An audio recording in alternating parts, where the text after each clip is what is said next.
Nou vriende, goeiemôre, ons is die Here erg dankbaar dat hy vir ons uitgespaar het, dat hy nog 'n nuwe dag tot ons lewens toegevoeg het, en die gebed van my hart is dat die Here vir ons baie ryklik sal saamseën terwyl ons vanmôre gaan stil staan by Spreuke die 19de hoofstuk. Nou ons gaan poog om die eerste 10 verse met u te hanteer. U sal sien ons sal so 'n bietjie vinniger deur die boek Spreuke begin werk, aangesien sekere van die aspekte wat ons reeds hanteer het, herhaal word in die gedeeltes wat gaan volg.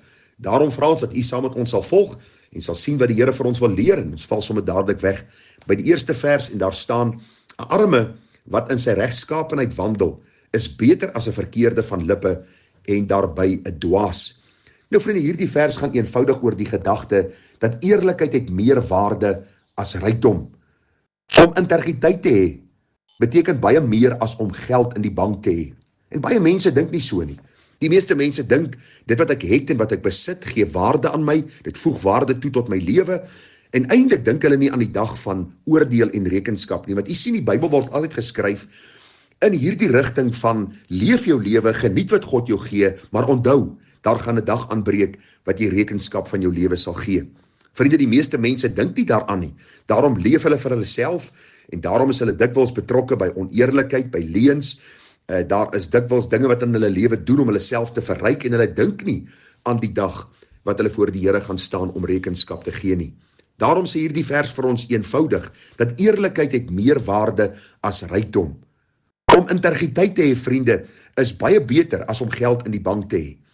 En om 'n lae lewensstandaard te handhaaf, terwille van 'n goeie naam, en terwille van God se eer, en terwille van die dag van rekenskap, is baie meer werd as goud en silwer. Daarom is dit belangrik dat ons prioriteite sal regstel, en vir die Here sal vra: Here, hoe lyk my lewe? Is ek so gesteld op wat ek het, en hoe gemaklik ek kan lewe, dat ek nie dink aan die dag van oordeel nie? En ek doen sekere dinge wat nie reg is vir U nie. Ag Here, vergewe my en help my om regstellings in my lewe te doen. Vers 2 sê vir ons: selfs ywer is sonder kennis nie goed nie, en hy wat haastig is met die voete trap mis. Nou vriende, hierdie vers sluit eintlik in 'n mate aan by die vorige vers, en tog kan ons 'n onderskeid tref, want jy sien, hierdie vers is eenvoudig daarop gemik dat ons nie net impulsief onsself moet begewe in sekere sake nie. Dikwels storm ons in die onbekende, en later verbrand ons vingers, en ons ken mos die ou Afrikaanse spreekwoord wat sê, haastige hond verbrand sy mond. En ons sien dit, vriende, voor ons afspeel elke dag. Mense wat oorhaastig is in 'n huwelik, en later is daar 'n egskeiding. Voorhuwelikse seks, later die verraad, die agterdog, die hartseer, die gebruik en misbruik van drank en dwelms en allerlei dinge, en die gevolge wat daarmee gepaard gaan. So, hierdie versie eenvoudig: moenie haastig jouself in 'n ding begewe nie. Moenie net 'n ding doen nie. Die lewe bestaan nie uit net just do it, soos daar die advertensie sê nie. Nee, God het ons mense gemaak met 'n verstand, daarom moet ons dink aan die gevolge van dit wat ons doen. Daarom moet ons kennis opdoen. As ek myself in 'n huwelik begewe, moet ek besef dat God die een is wat die huwelik ingestel het. Ek moet my huweliksmaat leer ken, sodat ek kan sien of ek en sy gaan aanpas by mekaar, en dat ons ook God so kan verheerlik. Wanneer dit kom, vriende, by voorhuwelikse seks, dan weet ons kan dit nie doen nie. Ons kan nie onsself net daarin begewe en sê, ag weet jy, toe ek sien het dit gebeur nie. Nee, weet, daar sal gevolge wees. Daarom sê die Bybel, selfs ywer sonder kennis is nie goed nie, en hy wat haastig is met die voete trap mis. Mense wat dinge oorhaastig doen, impulsief doen, is mense wat met baie hartseer gevolge in hulle lewe sit. En dan, vriende, ook belangrik, dat ons sal kennis opdoen van dit waarin ons onsself begewe. Miskien 'n betrekking wat ons aanvaar, dat ons nie maar net sal sê, weet jy, ek het nie werk nie, so kom ek doen aansoek vir hierdie werk, en ek doen dit maar, en later kom ek agter dat dit 'n oneerlike besigheid is nie.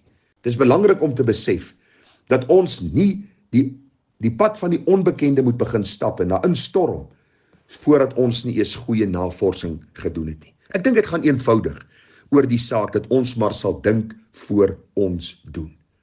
Die derde vers sê, 'n mens se sotheid bederwe sy weg, maar sy hart is vertoren op die Here. Die nuwe vertaling sê dit vir my so mooi, en ek wil vir u tog die vers lees. Daar staan: sy eie dwaasheid bring 'n mens op die verkeerde pad, en dan is hy kwaad vir die Here. En vriende, is dit nie so waar van my en jou lewe nie? Dikwels begewe ons onsself in sonde. Dink aan die voorafgaande vers. Selfs ywer sonder kennis is nie goed nie, en hy wat haastig is met die voetetrap mis. Dikwels is ons oorhaastig in besluite, in dinge wat ons doen, transaksies, huwelike, verhoudings en al hierdie dinge. En dan werk dit nie uit nie as ons kwaad vir die Here. Dan sê ons, waar was die Here in hierdie hele saak? En is God nie 'n God van liefde nie? En kan jy glo uit hierdie ding oor my pad gebring? Daarom sê die Bybel vir ons baie duidelik dat ons moet dink voor ons doen. Ons moet versigtig wees. En vriende, ons moet nie vertoren raak op die Here nie. Luister, God is ons enigste hoop op hierdie aarde. God is ons enigste hoop vir die heerlikheid. Hy is die pottebakker, ons is die klei. Daarom moet ons in gewilligheid buig voor sy troon en sê, Here, doen slegs u wil, Heer, u wil met my. En wanneer ek my begewe in sekere sake, dat ek altyd volgens die riglyne van God se woord sal wandel en sal doen. Vers 4 sê, goed bring baie vriende aan, maar die arme word deur sy vriende verlaat. Nou vriende, ons het al reeds daaroor gepraat, ek gaan nie veel daaroor sê nie, maar wat ek vir u gesê het, wil ek net weer so met dubbellyne onderstreep. Dikwels wanneer jy baie het, is daar baie vriende. En dis nie egte vriende nie.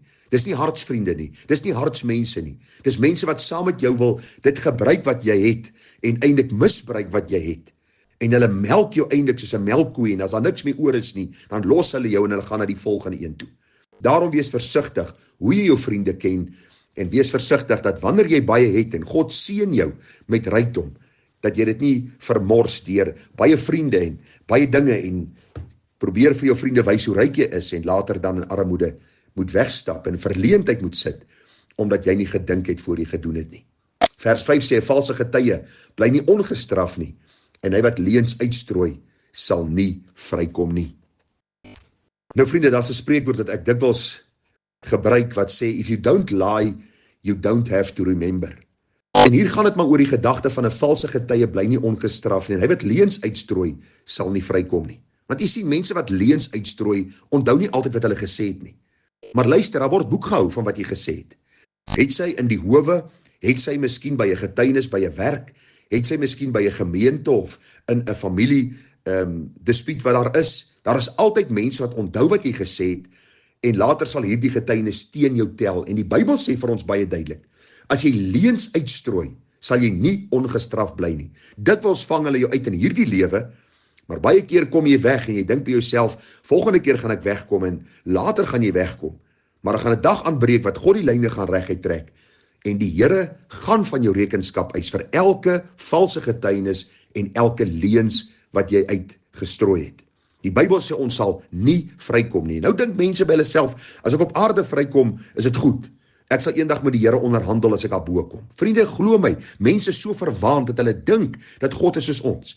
En hulle sal hom kan ooreed eendag in die ewigheid dat hy hulle moet vrylaat en eintlik in sy hemel toelaat. Watter patetiese gedagte en hoe arrogant kan die mens dit nie wees nie.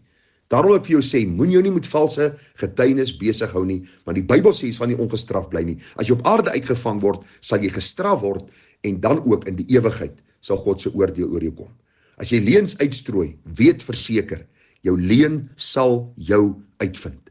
En mag die Here ons genadig gee om regstellings te maak, belydenis te doen, restituisie te gaan doen waar moontlik en God te verheerlik deur die waarheid te spreek, want die Here sê ons sal die waarheid ken en die waarheid sal ons vrymaak. Vers 6 sê, baie soek die guns van die edele en die man van geskenke het 'n hoop vriende. En ag vriende, hierdie gedeelte het ons al 'n paar keer oor gepraat. Ons mag nie omkoopgeskenke gee nie en dan ook mag ons nie mense probeer oral deur geskenke wat ons vir hulle aanbied om dan in 'n saak partydig vir ons op te tree nie. Die Bybel is baie duidelik daaroor dat ons die reg moet sy gang laat gaan, dat ons die reg moet laat geskied en dat ons eerbaar moet optree in enige regsgeding of in enige saak wat daar is, sonder om omkoopgeskenke te gee of te ontvang, om dan die guns van mense te verkry. Ek gaan afsluit vriende met vers 7, ek sien ons gaan nie by vers 10 uitkom nie, maar vers 7 sê, al die broers van die arme laat hom, hoeveel te meer hou sy vriende hulle ver van hom af. Hy jag agter hulle aan met woorde, weg is hulle. En ag vriende, dit is nogal hartseer as 'n mens hierdie vers lees, al die broers van die arme haat hom, hoeveel te meer hou sy vriende hulle ver van hom af. Hy jag agter hulle aan met woorde, weg is hulle. Nou vriende, hierdie vers leer maar net vir ons dat niks verander het van die tyd van Salomo tot vandag toe nie. Dit is wanneer mense baie het, dat hulle baie vriende het. En wanneer mense niks het nie, vermy mense hulle, selfs in familiekringe. En daarom moet ons nie vriende van mense wees, om by hulle iets te verkry, of 'n guns by hulle te verkry, of miskien 'n voordeel by hulle te verkry nie. Maar as ons met iemand vriende is, dat ons vriende sal wees in die opregtheid van ons harte, of hulle baie het, en of hulle min het. Daarom vra ek vir u, dat ons nie arme mense sal verag, of sal neerkyk na ander armer mense nie, maar dat ons die Here sal eer, vir die vriende wat hy ons gegee het, en dat ons in liefde sal wandel, soos die Here vir ons dan saamgevoeg het in 'n band van eenheid, en besonder in die kerk van die Here Jesus Christus. Die kerk van die Here bestaan uit ryk, uit middelklas, uit arme mense. Mag ons in die liefde van die Here saamgroei, en mag ons mekaar opbou in die allerheiligste geloof. Vriende, baie seën vir u, groete, mooi dag verder, tada.